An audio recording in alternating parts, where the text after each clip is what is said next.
Hey everyone, it's Troy Jackson with this week's weekly update. We had CanAm weekend, which was just amazing.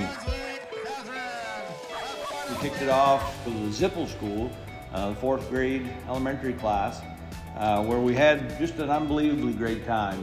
In their main room, everywhere in the room, they have things that are going on with Maine, forestry, fishing, obviously with agriculture. We watched them, the kids, do different tracks for different animals, which was actually quite informative to me. Having lived in Maine all my life, I still didn't know some of the tracks, and I was so impressed with everything they were doing there. I mean, they made us a book, and I was just so honored to be there with all of them.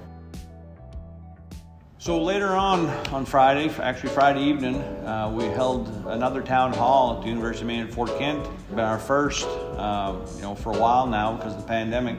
We had great questions. I mean, obviously the veterans homes, that's going on right now. I obviously have a bill to make sure those places stay open.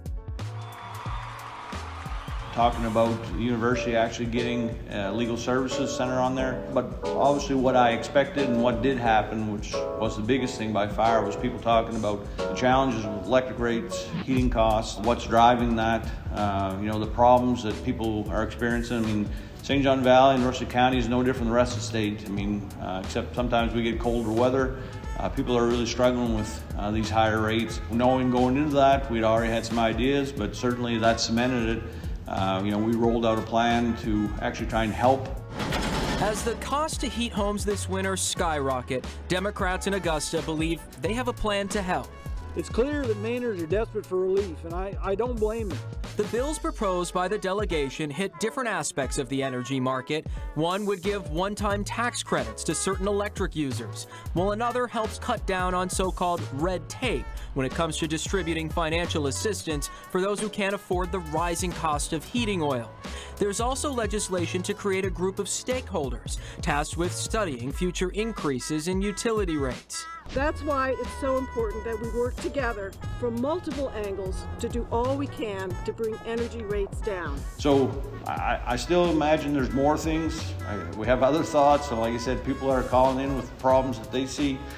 So we're going to try and go at this, in even more ways. But it's something that we're trying to be responsive of, and I want to be clear. I don't expect this is going to solve everyone's problem. This is something outside of the state's control in a lot of ways. But whatever we can do to fix it or help people, we're going to try and damn well do. So then the next morning, Saturday, obviously the CanAm Race, which was just amazing. I think this year, because of the pandemic, I think people were really excited to be out, and we had great weather. I mean, it was perfect for the dogs, perfect for obviously the people. We stopped in to Alan Susie's, the Red Devil coffee, obviously got a mug, but it was just so cool being there and seeing everyone. As everyone knows, the race start is right in front of Key Bank, my good friend Andy Terrio's place. And then after that, we went over to First Mile Brewing, had pizza, and had a packed house of people there too. I just want to thank everyone. This is part of what's great about living in the St. John Valley, living in Russia County. It's a community, and we certainly showed that big time this weekend, and it was just a great event. So obviously, huge week in the Valley, really hectic week here in the State Senate. Once again, I just want to thank everyone for tuning in. Look forward to talking to you next week. Be well.